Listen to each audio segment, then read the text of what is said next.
आप लोग ये नशा बेच के चंद पैसों के लालच के लिए आप बहुत भयंकर काम कर रहे हो। अल्लाह ताला तुम्हें कभी माफ नहीं करेगा। अपने दिल से ये बात निकाल दीजिए कि नशा सिर्फ गरीब लोग करते हैं।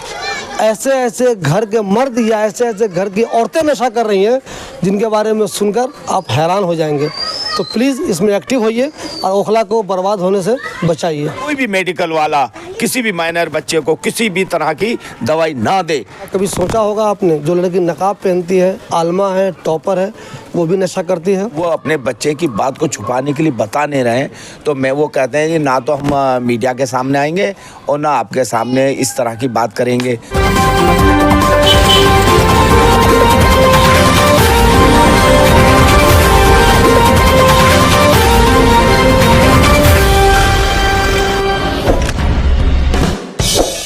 जो लोग ओखला के हालात पे नज़र रखते हैं उनको अच्छी तरह से मालूम है कि ओखला में नशा कितना ज़्यादा होने लगा है। आप यकीन नहीं कर सकते, आप सुनकर हैरान हो जाएंगे जब आप उन लोगों से इलाके के बारे में सुनेंगे, वो क्या क्या चीज़ें देखते हैं, तो आपको ताज्जुब होगा कि नशा इतना ज़्यादा होने लगा है। जामिया नगर नई दिल्ली का शानदार होटल रिवर व्यू, जिसका दिलकश नदी और बर्ड सेंचुरी का नजारा, आरामदायक डीलक्स और सुपर डीलक्स कमरे और लजीज खाने का रेस्टोरेंट। शादी और पार्टीज के लिए बैंक्वेट हॉल की भी सहूलत है। बुकिंग के लिए राब्ता करें। मैं आपको 3 छोटी सी मिसाल दे रहा हूँ जो मैंने महसूस की और मेरे साथ ऐसा हुआ। बटला हाउस पहलवान चौक पे एक लड़का है। मैंने उससे कहा, बेटे नमाज़ पढ़ने क्यों नहीं जाते हो, नमाज़ पढ़ा करो। वो नशा करता है। नशे की वजह से उसकी ऐसी हालत हो गई है कि जानते हो वो क्या कहता है? वो कहता है नमाज पढ़ने से कुछ नहीं हो सकता, फालतू चीज़ें, मैं जानता हूँ ये सब, नमाज बकवास। नमाज को बकवास कह रहा है। क्यों? क्योंकि वो नशा करता है। अब मैं आपको एक दूसरी मिसाल दे रहा हूँ। दिन हम लोग 4-5 मीडिया वाले दोस्त 40 फुटा रोड पे थे शाहीन बाग में। एक बेहतरीन लड़की नकाब में अच्छी खासी खूबसूरत बिल्कुल हीरोइन लग रही थी, बिल्कुल परेशान हाल में बैठी हुई थी मस्जिद के पास। अल हबीब मस्जिद है वहाँ पे। हमने कहा यार ये लड़की परेशान लग रही है। मेरे दोस्तों ने कहा रहने दीजिए, कोई बात नहीं, कुछ मसला होगा घरेलू। मैंने कहा नहीं, इसे मालूम करते हैं। हम उससे मालूम करने गए कि आप कौन हैं। वो कुछ नहीं बोली, सिर्फ एक लाइन बोली अंग्रेज़ी में, प्लीज़ गिव मी 400 रुपीज़। मुझे और हैरानी हुई कि नकाब में लड़की है, अंग्रेज़ी बोल रही, आखिर क्या मसला है। मैंने कुछ दिक्कत है तो बताइए, हम लोग मीडिया वाले हैं, कोई परेशानी दूर करेंगे आपकी। उसने कहा मेरे साथ कोई मसला नहीं है, if you can give please give me 400। हम लोग उससे बात ही कर रहे थे कि एक साहब आ गए।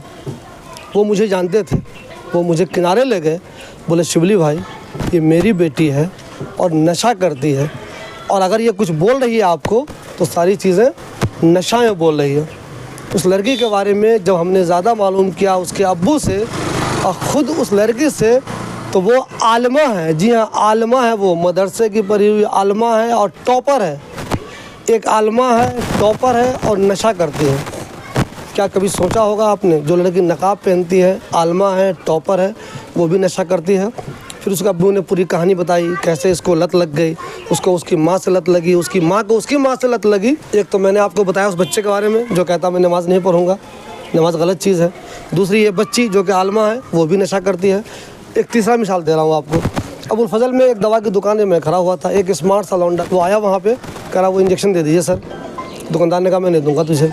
बोला प्लीज़ दे दीजिए। बोला नहीं दूंगा भाई। कहते तुझे ताज्जुब लगा क्यों नहीं दे रहा भाई, जब वो दवा मांग रहा है तो। उसने प्रिस्क्रिप्शन भी दिखाया तो भी उसको इंजेक्शन नहीं दे रहा वो। 2 मिनट 3 मिनट के बाद वो लड़का चला गया। फिर दोबारा आया, बोला देखिए मेरी अम्मी आपको कॉल कर रही है, उनसे बात कर लीजिए। उसकी माँ ने दवा वाले से कॉल किया, बात किया, अब बोला भाई इसे इंजेक्शन दे दीजिए। उसने कहा मैं किसी हाल में नहीं दूंगा, मेरे पास इंजेक्शन नहीं है, वो ख़त्म हो गई है, जिस साहब को ज़रूरत था वो लेके चले गए, मैं इसको नहीं दूंगा। यानी कि वो बच्चा अपनी माँ की पैरवी करवा रहा था कि प्रिस्क्रिप्शन तो ये दिखा ही रहा है, आप इसको वो इंजेक्शन दे दीजिए। वो इंजेक्शन भी दूसरे काम की थी, लेकिन ये जो लड़का उससे मांग रहा था वो नशा के लिए मांग रहा था। मैंने जब उस बच्चे को देखा मुझे ताज्जुब हुआ, इतना स्मार्ट आदमी, हीरो लग रहा था बिल्कुल सलमान खान, वो भी नशा करता है। और ताज्जुब की बात यह है कि उसकी माँ मजबूरी में दुकानदार से कह रही है कि प्लीज़ दे दीजिए। यानी कि माँ को ख़तरा था अगर इसको इंजेक्शन नहीं दिया गया तो पता नहीं क्या करेगा। दोस्तों ये 3 मिसाल ऐसी है जो मेरे साथ हो चुकी है। आप सोच नहीं सकते ऐसे ऐसे घर में नशा चला गया है। अल्लाह का शुक्र अदा कीजिए अगर आपके घर में नशा नहीं है। हमारे साथ सगीर अब्बासी साहब हैं। सगीराबासी भाई उन लोगों में है जो इस ताल्लुक़ से बहुत एक्टिव हैं, वो इलाके में घूमते रहते हैं और जो भी लोग नशा के शिकार हैं इनकी कोशिश होती है उनको समझाया जाए, उसके पास कुछ नशीली चीज़ें मिली हैं तो उसे ज़ब्त किया जाए। सगीर भाई आप लोग बहुत दिनों से इस सिलसिले में काम कर रहे हैं, कामयाबी नहीं मिल रही, आखिर क्या मुश्किल हो रही है? देखिए, जब तक आम पब्लिक हमारा सहयोग नहीं करेगी, जब तक हम इसमें कामयाबी नहीं पा सकते हैं। हमारी कोशिश और जद्दोजहद जारी रहेगी। अभी हमने जो बच्चे नशा करते हैं उनके पेरेंट्सों को घर जा कर के हम अलग में बुला रहे हैं और पूछ रहे हैं कि आपका बच्चा नशा कर रहा है, इसके बारे में कुछ बताइए। तो वो अपने बच्चे की बात को छुपाने के लिए बता नहीं रहे हैं। तो मैं वो कहते हैं कि ना तो हम मीडिया के सामने आएंगे और ना आपके सामने इस तरह की बात करेंगे, ना आप हमारा नाम बताएं। तो ये है कि हम खुद ही सुधारेंगे। तो मैं कहता हूँ कि जब तुम ही खुद ही नहीं सुधरे हो तो बच्चों को क्या सुधारोगे। तो इस तरह का मेरे साथ एक बहुत बड़ा मसला आया हुआ है कि जिस घर में भी नशा है मैं उनके पेरेंट्सों को बुला के कह रहा हूँ और काफ़ी लोगों से कहा है तो वो सामने नहीं आ रहे हैं। तो मैं यही कहूँगा जो पेरेंट्स हैं घर वाले वो सामने आए ताकि हम उनका ट्रीटमेंट करा सकें और उसे नशे से निजात दिला सकें। सगीर भाई आज SHO साहब ने जो ओखला के दवा दुकानदार हैं उनकी मीटिंग बुलाई थी जी। जामियानगर के SHO नरपाल सिंह यादव जो हैं उन्होंने मीटिंग बुलाई थी। इस मीटिंग में आप भी थे जी। तो क्या कुछ हुआ मीटिंग में, किस लिए उन्होंने मीटिंग बुलाई थी? देखिए, मेन मीटिंग तो ये हुई है को 3 दिन पहले SHO साहब ने एक मेडिकल वाले को देखा कि वो एक माइनर बच्चे को दवाई दे रहा बिना पर्ची के, तो उसको पकड़ लिया। उसको पकड़ने के बाद कहने लगे ये दवाई काहे के, तो वो सिरप था खांसी का, मगर SHO साहब ने कहा कि इसको तुम सिरप क्यों दे रहे हो। तो उसने कहा कि ये तो नॉर्मल है, ये कह रहे नहीं ऐसा नहीं दे सकते। तो वो मेडिकल वाले को उठा करके ले गए। तो ये उसकी फेवर में ये लोग मीटिंग कर रहे थे।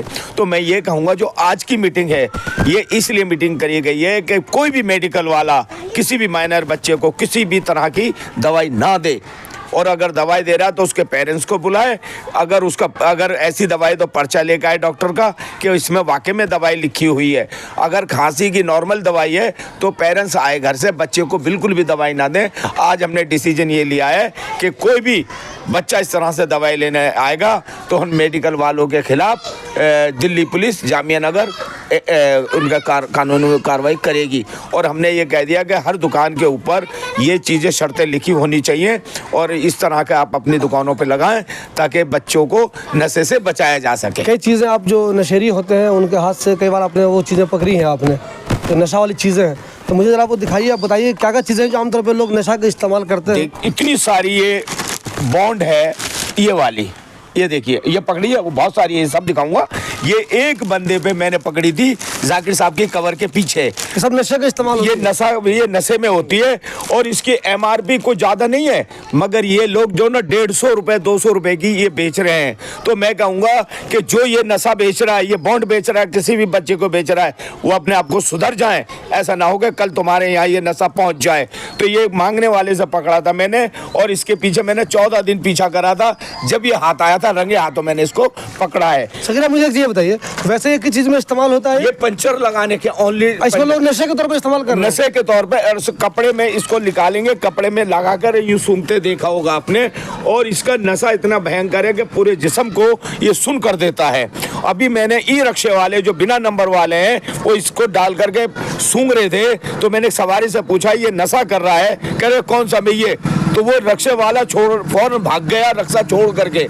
उसे मालूम है हमारे बारे में हम क्या काम कर रहे हैं। तो भाइयों मैं ये कह रहा हूँ कि अपने बच्चे को, अपनी परिवार को ऐसी हरकतों से बचाएं, और जब आपका बच्चा कहीं बाहर से आ जा रहा है तो उसकी निगाहों पे, उसके ऊपर, उसकी एक्टिविटी पे ज़्यादा से ज़्यादा ख्याल रखें। मैं और भी नशे की सामान दिखाऊंगा। ये तो ये भी थैला भर रखा हमने, मगर ये नीचे दिखाना पड़ेगा मुझे। जी तो ये जिस तरह से इंजेक्शन पकड़ा, देखो इसमें खून भी, ब्लड भी जमा हुआ है, इसमें गांजे की भी पुड़ियाँ हैं, इसमें कटर भी है, और ये देखिए ये सारा इतना सारे ये भरा हुआ गांजा सब कुछ है।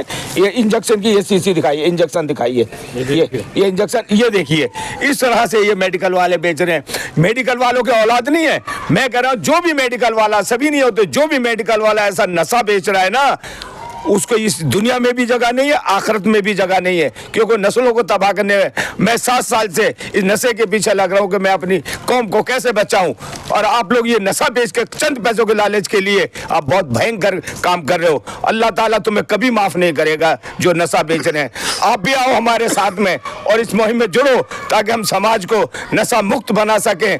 ये सारे क्राइम किससे होते हैं? नशे से होते हैं। नशे के बगैर कोई काम नहीं होता है, चाहे वो चाकू चले या छुरी चले या लूट मार बचे या मोबाइल छीने, जितने भी क्राइम होते हैं थाने के अंदर जो भी मुजरिम जाते हैं वो सब नशे में लिप्त होते हैं। मुझे ये बताइएगा, आमतौर पर बहुत से लोग कहते हैं, वो घबराते भी हैं कि नशेड़ियों से डर रहता है कि वो ब्लेड मार देगा, चाकू मार देगा, ऐसा होता है। तो कभी आप लोग कभी ऐसा हुआ जब आपने कोशिश की तो आपको ऐसा डर कभी कभी लगता है कि हाँ ऐसी चीज़ें हो तो सकती हैं, एहतियात बरतना चाहिए? सर ऐसा है कि हमारे साथ हुआ है और बहुत ही भयंकर हुआ है। हमारे कफील अहमद हमारे वॉलंटियर है, एक नशेड़ी को हमने समझाया शाहीन बाग में, और उसको यहाँ से ये कान काट लिया, दांत से 14 टाँके आए, मगर हमने उसको ऊपर पुलिस को बंद नहीं कराया।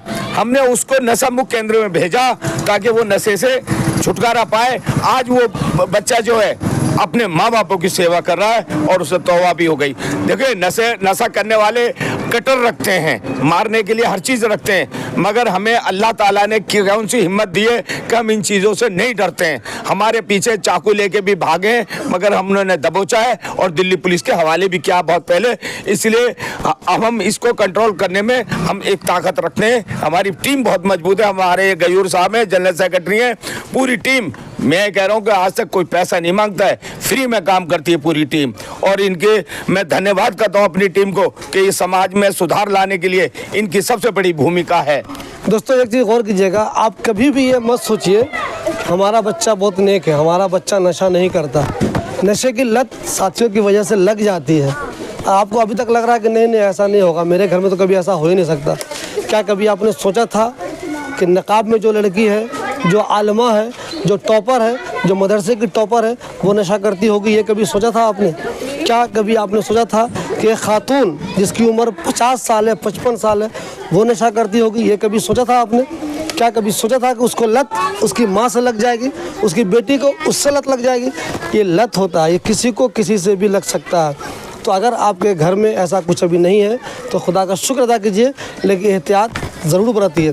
जो लोग भी नशा के लिए काम कर रहे हैं उनको हिम्मत दिलाइए। अगर आप हिम्मत नहीं दिलाएंगे, आप सोचेंगे मैं अपने घर में मस्ती में बैठा हुआ, मेरा कुछ नहीं होने वाला। ऐसा नहीं है। जो नशेड़ी हैं वो आपका भी नुकसान कभी न कभी कर सकते हैं। तो ऐसी मेहनत में लोगों का साथ दीजिए जो इलाके को नशा से मुक्त कराने के लिए मेहनत कर रहे हैं। एक अपील और है, जो स्टेशनरी वाले हैं वो कटर जिसका ज़्यादातर नशेड़ी इस्तेमाल करते हैं, प्लीज़ कम से कम बालिग और ज़िम्मेदार लोगों को दें। छोटे बच्चों को या नशेड़ियों को या कोई आप बाहर का नए आदमी को ना दें, क्योंकि वो ही क्राइम की कारवाई में इस्तेमाल होते हैं। आमतौर पे लोग कहते हैं, इल्ज़ाम लगाते हैं कि पुलिस चाहे तो नशेड़ियों को तो रोक सकती है। पुलिस पहली बात तो उनसे डरती है मतलब वो भी ब्लेड मार देगा, मैं अकेले में हूँ, सन्नाटे में हूँ। दूसरे लोग इल्ज़ाम लगाते हैं कि पुलिस भी इन लोगों को प्रोत्साहित करती है, अरे तुम बर्बाद हो जाओ। मैं ये नहीं कह रहा हूँ कि हाई लेवल की पुलिस करती है, लेकिन छोटे लेवल के जो गली में घूमते रहते हैं पुलिस वाले, वो भी देखते हैं, उनको नज़रअंदाज करते हैं। एक इल्ज़ाम तो लोगों का ये रहता है कि पुलिस भी ऐसे मामलों में शामिल रहती है, वो जानते हुए नज़रअंदाज करती है, कोई एक्शन नहीं लेती। दूसरे आप लोगों पे भी इल्ज़ाम लगता है पुलिस के साथ साथ कि ये लोग भी अगर मान लीजिए नशा की 10 चीज़ें ये कहीं से लेते हैं, जो इल्ज़ाम है, मैं ये नहीं कह रहा हूँ आप सही कह रहे हैं लोग, मुमकिन है वो आपके विरोधी होंगे जो कहते होंगे। वो कहते हैं कि ये लोग भी जो 10 चीज़ें हासिल करते हैं, 5 तो आप लोगों को मीडिया वालों को दिखा देते हैं, 4 तो आपको दिखा देते हैं, बाकी कहाँ जाता चला? उनसे पूछे कहीं बेच तो नहीं लेते वो? देखिए ये बहुत अच्छा आपका सवाल है। मैंने वो सारी ड्रग्स किस तरह से डैमेज की है, जलाई है, उसका मैं वीडियो दूंगा। अब मैं क्या करता हूं कि हाथों हाथ पकड़ता हूं और उसको वहीं डैमेज कर देता हूं, इसलिए मैं स्टॉक नहीं रखता हूं। और रहा सवाल, आपने ये भी कहा मेरे से कि ये नशा है, इसमें से कहाँ जाता है? तो भाइयों ये नशा कहीं नहीं जाता, मैं ख़त्म कर देता हूँ। इसका अगर किसी को सबूत चाहिए या इसका कोई एविडेंस चाहिए तो आके मिले और मैं इसका पूरा दूंगा। कुछ लोग ये कहते हैं कि इनकी टीम में कुछ नशा करने वाले हैं, तो भाइयों हम नशा करने वाले को अपने साथ जरूर रखेंगे। क्यों? कि उसको हम इसलिए रखते हैं अपनी टीम में कि ताकि इसका नशा छुड़ाया जा सके, हमारी नज़र उसके ऊपर रहे, ताकि हम निगरानी में रखें उसको, ताकि ये नशा तो नहीं कर रहा है, इसलिए हम उसको रखें। ये हमारा है, हमारा मुद्दा है कि हम किस तरह से उनको नशा छुड़ाने की कोशिश कर रहे हैं। ये आप लोगों का मुद्दा नहीं है। मैं कह रहा हूँ कि सरकार कितना भी अच्छा काम करे, विपक्ष का काम है उंगली उठाना, तो हम कितना भी अच्छा काम करें, आप चंद लोगों का, मैं सबको नहीं कहूँगा, ओखला क्षेत्र के अंदर नहीं पूरी दिल्ली के अंदर 95% लोग हमारा समर्थन करते हैं और 5% ऐसे हैं जो उंगलियां उठाते हैं। उनका भी काम है, वो भी उंगली उठाएं, कोई बात नहीं, हम उससे भी बर्दाश्त करेंगे, वो भी हमारे अपने हैं। दोस्तों, घर में बैठ के बातें करना ये बहुत आसान काम है, जरा फील्ड में नहीं करके देखिए काम करना कितना मुश्किल होता है। सगीर अब्बासी को पिछले कई सालों से मैं जानता हूँ, इनकी मेहनत को मैं देखता हूँ। ये जो कुछ कर रहे हैं ये वाकई में बहुत ही तारीफ़ की बात है। और नशा के ताल्लुक से जो काम है वो तो वाकई में तारीफ़ की बात है, चूँकि नशेरियों से पंगा लेना अच्छों से बस का नहीं होता। हम लोग भी जब रात में आते हैं, कोई नशेरी मिलता है, कुछ नशेरी तो मुझे रास्ते में सलाम भी करता है, फ्री में डर से वहाँ पर नहीं रुकता कि पता नहीं पहले सलाम करेगा, बाद में पता नहीं प्लेट ना मार दे। इसलिए जो लोग इस ताल्लुक से काम कर रहे हैं उनकी तारीफ़ कीजिए, उनको हिम्मत दिलाइए। और आप भी अगर इस मुहिम में शामिल होना चाहते हैं तो इन लोगों के साथ शामिल होइए। देखिए, पुलिस पे सिर्फ ये कहते हैं ना पुलिस कुछ नहीं करती, पुलिस कुछ नहीं करती, नेता कुछ नहीं कर सकते। अपने बारे में सोचिए कि आप क्या कर रहे हैं। ये मत सोचिए कि सिर्फ घर में बैठ के मैंने बोल दिया। देखिए भाई, नशा बहुत डेंजर रूप लेता जा रहा है। मैंने देखा है, ध्यान दिया है, तजुर्बा है मेरा इस पर।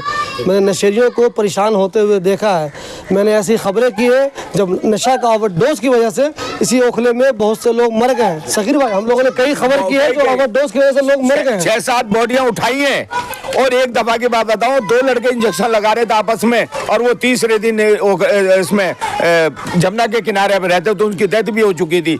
मैं ये कहूँगा कि अगर आप हमारा समर्थन करते हैं, हमारे सहयोग कर रहे हैं, तो आप जहाँ नशा बिक रहा है, आप खुफिया तरीके से सिर्फ हमें कॉल करें और हम आपका नाम गुप्त रखेंगे, बिल्कुल नहीं बताएंगे, मगर आपका योगदान बहुत बड़ा योगदान होगा। अगर आप इस मुहिम में, आपके मोहल्ले में कहीं भी कोई नशा बेच रहा है, हम पुलिस के द्वारा उसमें कार्रवाई करवाएंगे और उन्हें पुरस्कार भी दिलवाएंगे। इसको चीज़ को हम यही कहेंगे कि आप हमारा साथ दें। आपके कहीं भी क्षेत्र में नशा बिक रहा है या आपको कुछ ऐसा गलत आदमी दिख रहा है तो उसके बारे में आप हमें बताएं और हम आपका नाम हमेशा गुप्त रखेंगे।